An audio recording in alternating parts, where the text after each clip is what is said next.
오늘 하나님께서 우리에게 주시는 말씀은 요한계시록 13장 1절에서 10절 말씀입니다.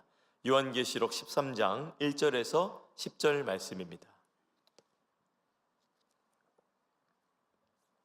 오늘 말씀 교독하실 때에 제가 먼저 읽고 성도님들 읽으시고 10절 말씀은 함께 읽겠습니다. 내가 보니 바다에서 한 짐승이 나오는데 뿔이 10이요 머리가 7이라. 그 뿔에는 10 왕관이 있고 그 머리들에는 신성모독하는 이름들이 있더라. 내가 본 짐승은 표범과 비슷하고 그 발은 곰의 발 같고 그 입은 사자의 입 같은데 용이 자기의 능력과 보좌와 큰 권세를 그에게 주었더라. 그의 머리 하나가 상하여 죽게 된 것 같더니 그 죽게 되었던 상처가 나음에 온 땅이 놀랍게 여겨 짐승을 따르고 용이 짐승에게 권세를 주므로 용에게 경배하며 짐승에게 경배하여 이르되 누가 능히 이와 더불어 싸우리요 하더라. 또 짐승이 과장되고 신성모독을 말하는 입을 받고 또 42달 동안 일할 권세를 받으니라. 짐승이 입을 벌려 하나님을 향하여 비방하되 그의 이름과 그의 장막 곧 하늘에 사는 자들을 비방하더라. 또 권세를 받아 성도들과 싸워 이기게 되고 각 족속과 백성과 방언과 나라를 다스리는 권세를 받으니 죽임을 당한 어린 양의 이름이 기록되지 못하고 이 땅에 사는 자들은 다 그 짐승에게 경배하리라. 누구든지 귀가 있거든 들을지어다. 다 함께 사로잡힐 자는 사로잡혀갈 것이요 칼에 죽을 자는 마땅히 칼에 죽을 것이니 성도들의 인내와 믿음이 여기 있느니라. 아멘. 오늘 1절에서 2절 말씀 보니까 이제 요한계시록 13장까지 저희가 왔습니다. 1절에서 2절 말씀을 보니까 요한이 바다와 땅에서 올라오는 두 짐승에 대한 환상이 13장 가운데 나타나게 됩니다. 두 짐승이 나타나게 되는데 오늘은 1절에서 10절 바다에서 올라온 짐승에 대한 내용입니다. 두 짐승은 용의 조력자입니다. 바로 사단의 조력자라 볼 수 있겠는데요, 이 짐승에게는 공격할 대상이 있습니다. 바로 교회입니다. 교회란 무엇인가요? 바로 주 예수 그리스도를 따르는 사람들이 교회이죠. 바로 교회를 공격한다는 건 그 예수 그리스도를 따르는 성도들을 공격한다라는 뜻입니다. 용은 성도들을 공격하기 위해 바닷가에 서 있습니다. 그리고 바다에서 첫 번째 짐승을 부릅니다. 요한의 시대 때 이 짐승은 대표적으로 로마를 포함해서 하나님의 교회를 대적하고 그분의 성도들을 공격하고 그러한 나라와 통치자들을 상징한다고 볼 수 있습니다. 짐승의 7머리에 적힌 신성모독하는 이름들은 로마 황제가 자신의 신격화해서 사용한 주라는 단어, 또 신의 아들과 같은 그러한 호칭들을 가리킵니다. 3절에서 4절 말씀 보니 짐승의 7머리 중 하나가 죽게 되었습니다. 그리고 다시 살아납니다. 이 내용은 11의 신탁이라는 자료에서 이러한 내용이 있는데요, 역사적으로 로마 황제 네로가 교회를 박해한, 아주 극심하게 박해한 자였는데 11의 신탁이라는 자료에 보면은 로마 황제 네로가 AD 68년에 사망했는데, 아니 글쎄 2세기 초까지 많은 사람들이 그가 살아있다고 믿거나 부활하여 돌아온다고 믿었다고 합니다. 3절에서 4절에 나타난 짐승의 특징이 있는데 그것이 바로 예수님의 죽으심과 부활을 모방한다는 사실입니다. 죽게 되었던 상처, 죽게 되었던 것 같다고 표현하지만 죽게 되었던 것 같은 것이 낫게 되는 것을 보여주면서 예수님의 죽음과 부활을 모방하여서 세상의 이목을 끌고 있습니다. 그리고 4절 말씀에 보면 이 짐승이 얼마나 막강한지 이렇게 적혀 있죠. 누가 이 짐승과 같으냐? 누가 능히 이와 더불어 싸우리요? 보통 힘이 있는 것이 아니라 사단의 조력자 역할을 감당하고 있는 이 짐승은 성도를 박해하고 성도를 공격하고 아주 큰 힘을 갖고 있는 권세를 받았음을 볼 수 있습니다. 게다가 예수님의 죽으심과 부활을 통하여서 그걸 모방하여서 한다니 참으로 이 모방을 하는 것을 우리가 말씀을 통해 볼 수 있습니다.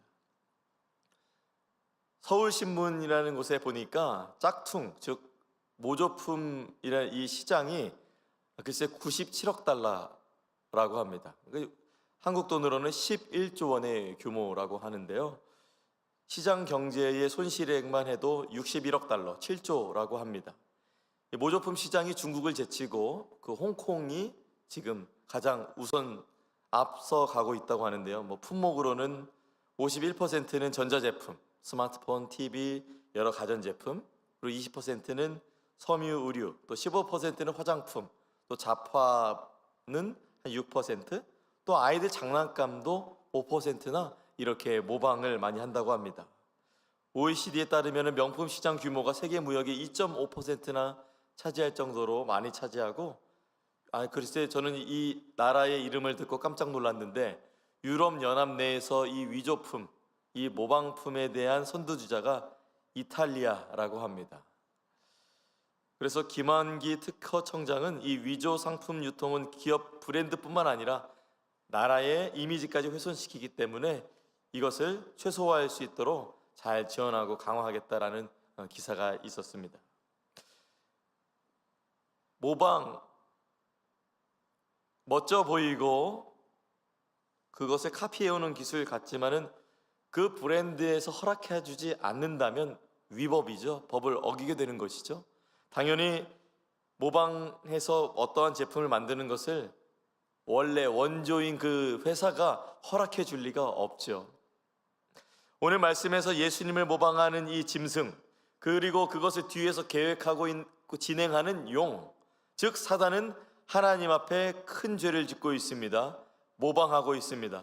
예수님께서는 자신을 모방하도록 사단에게 허락하신 적이 없으십니다.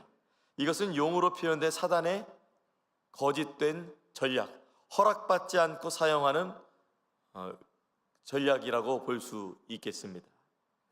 5절에서 6절 말씀을 보니 이 짐승은 권세를 받습니다. 신성 모독하는 권세를 받습니다. 즉 하나님을 욕되게 하고 하나님의 이름을 낮추는 권세를 받게 된 것인데 42달 동안 받게 됩니다. 그러나 하나님의 플랜 안에서는 이미 하나님은 알고 계셨고 하나님의 허용 안에서 이루어집니다. 이 원어적 표현으로 보니까 수동태, 신적 수동태로 사용이 되었는데 이게 무슨 뜻이냐면 하나님의 계획 안에 일정간 허용된 범위라고 해석할 수 있는 부분이 있기 때문에 그렇게 말씀을 드린 것입니다. 그 용을 돕는 짐승이 아무리 권세가 있다 하더라도 정해진 범위 안에서, 정해진 시일 안에서, 정해진 자들 안에서 힘을 펼칠 수 있었습니다. 왜 정해진 것을 벗어날 수 없을까요? 왜냐하면 주권자이신 하나님의 계획과 그 제어 안에 있기 때문입니다. 권세를 가진 짐승은 역시나 하나님과 하늘과 땅의 모든 성도들을 비방하였습니다. 6절 말씀이 이렇게 기록됩니다. 짐승이 입을 벌려 하나님을 향하여 비방하되 그의 이름과 그의 장막 곧 하늘에 사는 자들을 비방하더라. 저는 이렇게 1절에서 6절 말씀을 묵상하면서 사단의 세력이 상당히 막강하고 그리고 사단을 쉽게 볼 것이 아니라고 생각이 들었습니다. 사단도 계획이 있었습니다. 사단도 계획이 있습니다. 모든 땅의 영역과 하늘의 영역을 다 파악하고 있습니다. 그리고 무엇을 공격할지 알고 있었고 어떻게 공격해야 할지도 알고 있었습니다.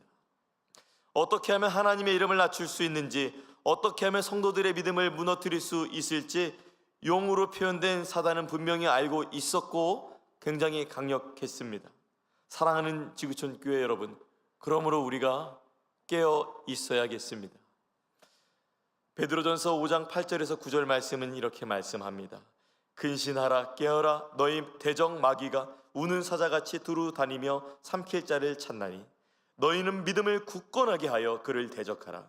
이는 세상에 있는 너희 형제들도 동일한 고난을 당하는 줄을 알미라.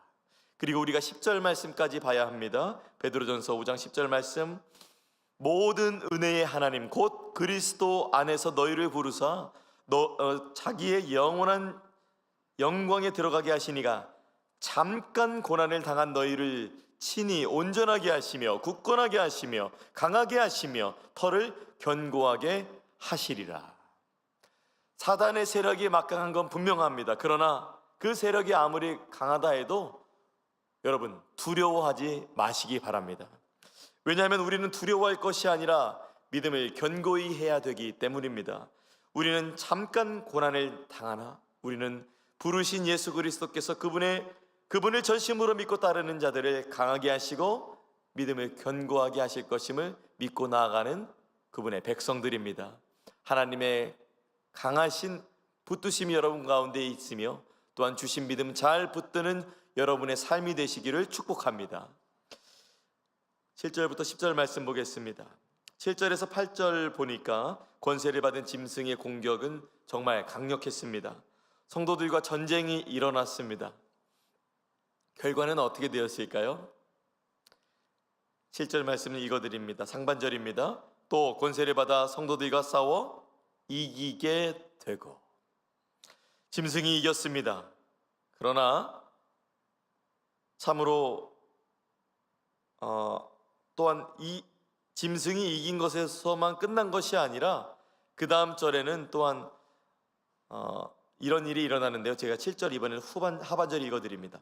각 족속과 백성과 방언과 나라를 다스리는 권세를 받으니, 이 무슨 말이냐면 이제 성도와의 전쟁에서 짐승이 잠깐 이기게 되었고 모든 나라에 있는 모든 족속에 믿지 않는 자들, 짐승은 이제 땅에 있는 모든 불신자들을 이 안에서 이제 다스릴 수 있는 권세를 받게 된 것입니다. 참으로 간단한 말씀이긴 하지만 짐승은 승리했고 또한 모든 것이 다 넘어간 것처럼 보이게 되는 안타까운 장면이라 볼 수 있습니다.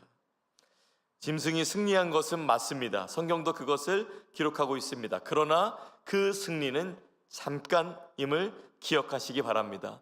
성도들에게는 박해가 있습니다. 그리고 순교도 있습니다. 일시적으로는 어떤 부분에 있어서는 지는 것처럼 보이기도 합니다. 그러나 결과적으로 영원한 승리를 거머쥐게 되는 것입니다. 성도들은 짐승에게 죽임을 당합니다. 순교하게 되는 것입니다.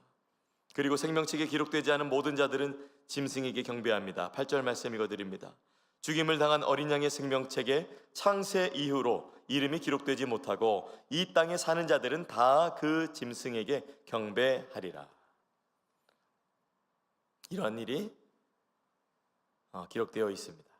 그리고 9절부터 10절 말씀을 보면 환난을 당하고 싶은 자가 어디에 있겠습니까? 그러나 예수님을 따르는 자들에게 성경은 환난이 있음을 예고하고 있습니다.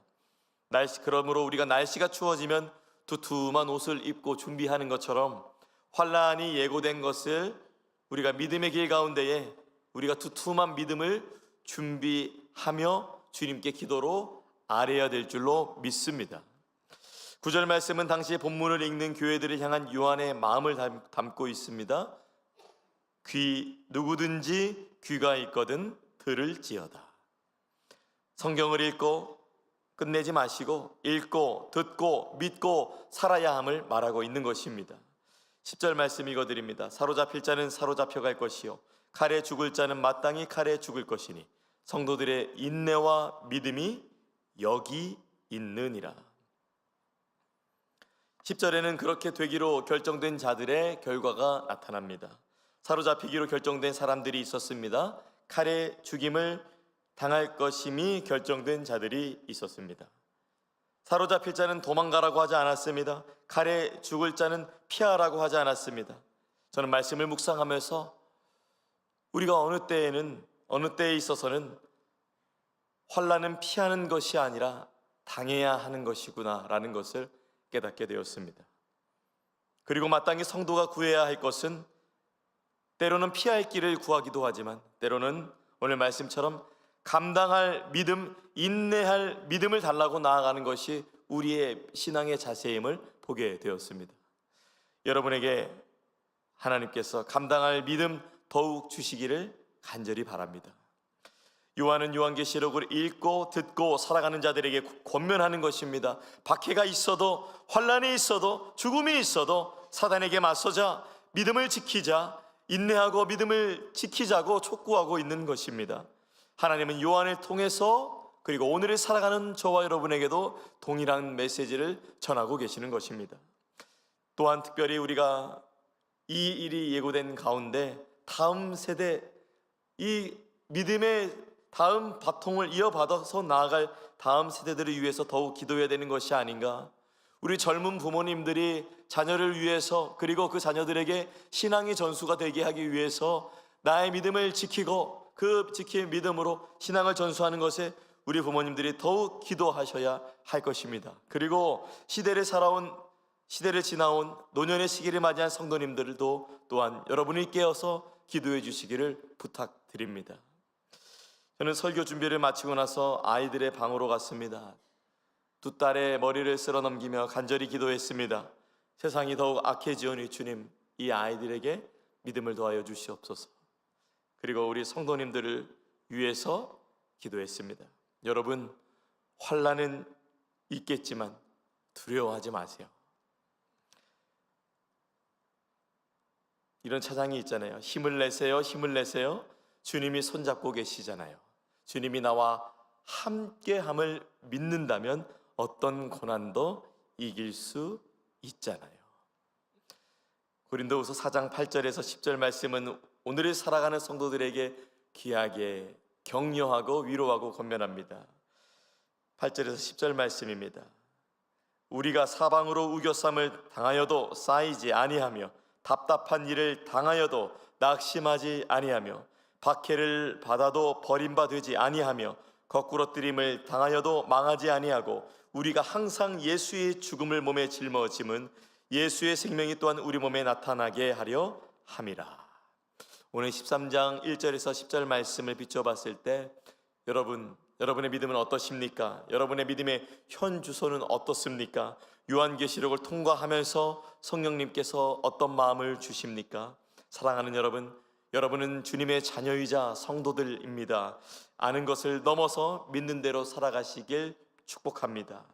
예수 그리스도께서 십자가의 사랑과 부활의 능력으로 인하여서 값지게 주신 복음의 능력, 구원의 은혜를 베풀어 하나님의 놀라우신 사랑을 주신 그것을 다시 한번 확신하는 아침 되시길 바랍니다. 그리하여서 환난과 어려움이 있을 때에 감당하는 믿음을 여러분께 하나님께서 놀랍게 부어주시길 바랍니다. 은혜의 주님, 사랑의 주님께서 저와 여러분 가운데 믿음을 흔들고 무너뜨리는 자들과 또한 그러한 상황 가운데서도 감당할 수 있는 믿음과 감당할 수 있는 각오, 인내할 수 있는 그 믿음을 주시기를 예수님의 이름으로 축원합니다. 기도하겠습니다. 하나님, 십자가에서 흘리신 보혈의 피값으로 말미암아 주님께서는 우리 사신 바 되셨습니다. 저희는 하나님께 속해 있습니다. 주 예수 그리스도의 능력의 이름을 우리 가운데 주심에 감사합니다. 오 주님, 우리의 믿음의 현 주소가 어떠한 상황입니까? 요한계시록을 지나며 말씀 가운데 성령으로 더욱 조명하여 주시옵소서. 악한 마귀 사단이 흔들릴 것이 아니라 오히려 능력의 이름 예수, 권능의 이름 예수, 우리를 사랑하시는 예수 이름 붙들고 오히려 사단의 영역을 흔들게 하옵소서. 오늘도 각자의 삶의 자리에서 예수님의 제자 되어 값지게 사랑하며 값지게 사명 이루며 살아가는 인생 되게 하여 주시옵소서.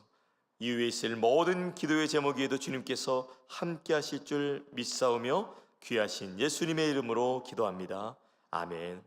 하늘에 계신 우리 아버지여, 이름이 거룩히 여김을 받으시오며 나라가 임하시오며 뜻이 하늘에서 이루어진 것 같이 땅에서도 이루어지이다. 오늘 우리에게 일용할 양식을 주시옵고 우리가 우리에게 죄 지은 자를 사하여 준 것 같이 우리 죄를 사하여 주시옵고 우리를 시험에 들게 하지 마시옵고 다만 악에서 구하시옵소서. 나라와 권세와 영광이 아버지께 영원히 있사옵나이다. 아멘. 각자의 기도의 제목으로 기도하시겠습니다.